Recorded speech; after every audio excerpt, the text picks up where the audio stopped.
첫 번째 경기 울산 현대 대 FC 서울 분석 시작해 보겠습니다. 일단 울산의 분위기는 상당히 흉흉한 편. 특히 지난 경기에서는 광주를 상대로 유자 빌드업만 하다가 공격을 당해서 패배하는 모습을 보여주기도 했다.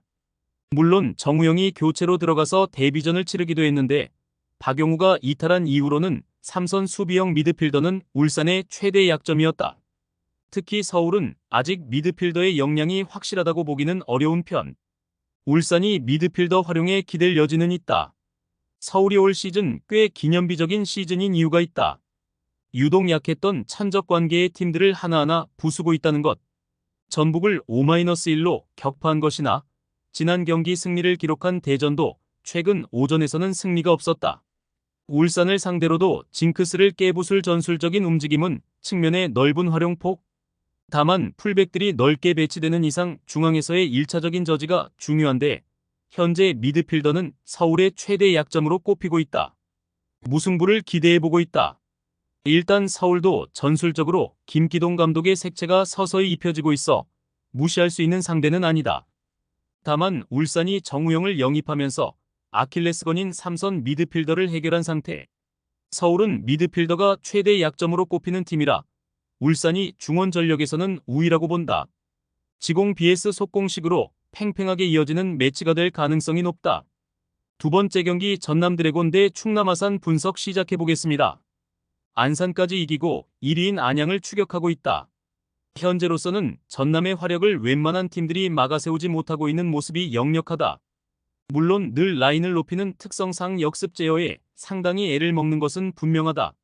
무패를 달리고 있는 상황에서도 무실점 기록은 2-0으로 승리를 거둔 성남 전하나다. 대신 후반전에 상대를 몰아붙여서 결정적인 순간에 강점을 드러내는 등 가지고 있는 화력 자체가 매우 강한 모습이 있다. 아산이 지금까지 잘 지켜온 무실점 기록이 꽤 크게 깨지고 말았다. 김포가 공격적인 압박으로 아산을 상대했는데 이 때문에 아산도 상당히 고전하게 된 것. 특히 전남이 화력을 위해서 상대를 밀어붙이는 데 능하기도 해 이 양상에서 3실점을 내준 것이 아쉬웠다고 할 수 있겠다. 아산은 실제로 2022년 이후로는 전남에게 승리를 기록한 적이 없을 정도로 전남 상대로는 약세를 보이기도 했던 편이다. 전남의 승리를 기대해보고 있다. 기본적으로 전남이 화력의 증강을 위해서 라인을 높이는 특성을 가지고 있다. 따라서 늘 실점 가능성은 뚜렷한 팀. 다만 아산이 지금까지 잘 지켜온 수비가 공격적인 압박에 무너지는 모습을 보여주기도 했고 전남을 상대로도 약세를 뚜렷하게 드러냈던 편이었다. 전남이 몰아치면 효율을 낼 수 있을 것으로 보고 있다. 세 번째 경기 대전 시티즌 대 강원FC 분석 시작해보겠습니다. 대전의 문제라면 공격적인 압박에 대한 효율이 낮다는 것이다. 사실 이민성 감독이 사임한 이유도 이와 비슷한 결을 가지고 있는 편. 올 시즌에는 전방 압박으로 턴오버를 만들어내서 골을 기록한 것이 거의 없다.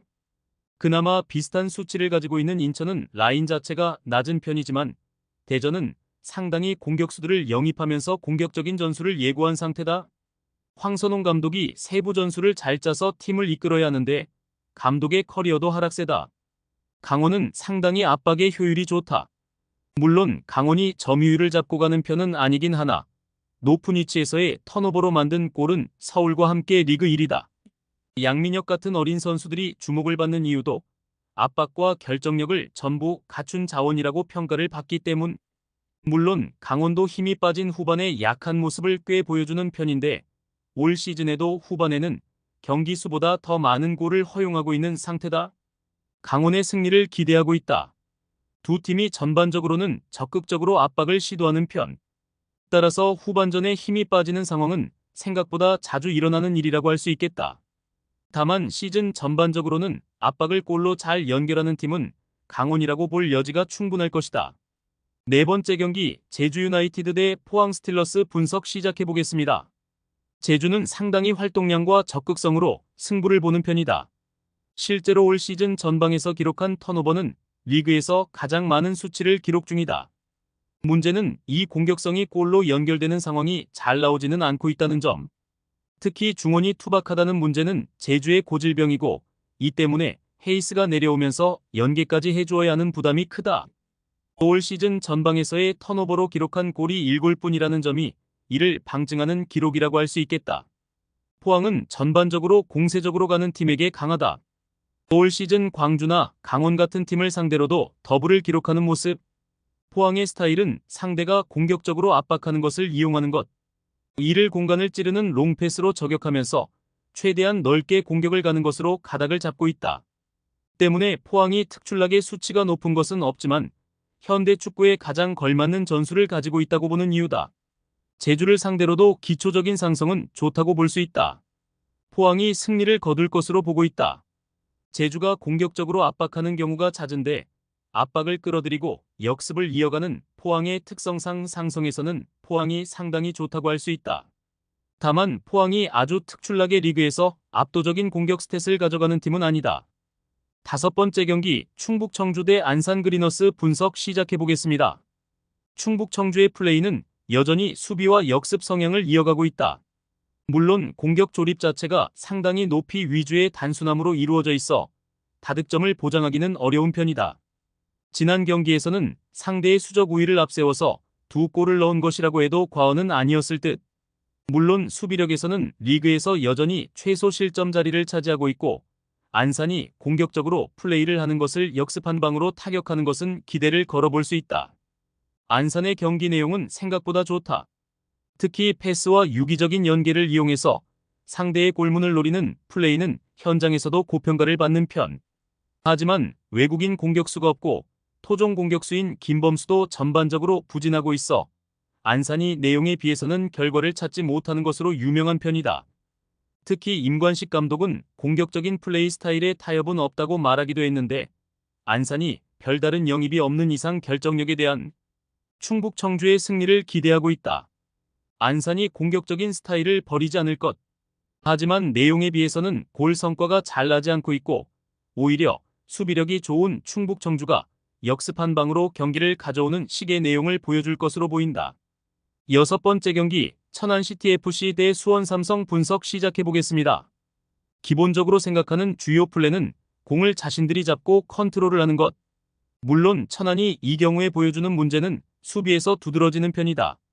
특히 전개를 하다가 패스가 짧게 이루어지거나 경합 상황에서 밀려서 위기를 자초하는 경우가 잦다.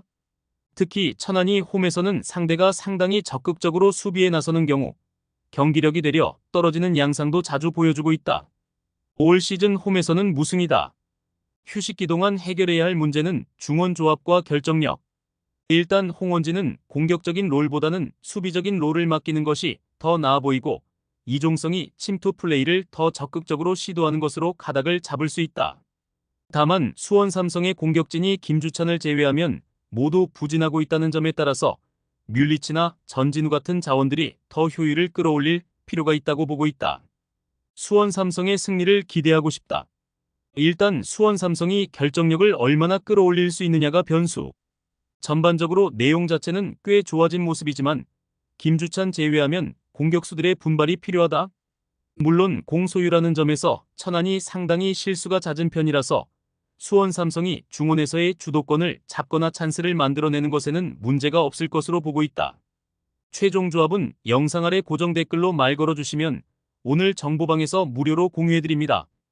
제발 손해보면서 토토하지 말고 다같이 웃으면서 즐겁게 베팅합시다. 함께 하실 분들은 부담 갖지 마시고 편하게 말 걸어주세요.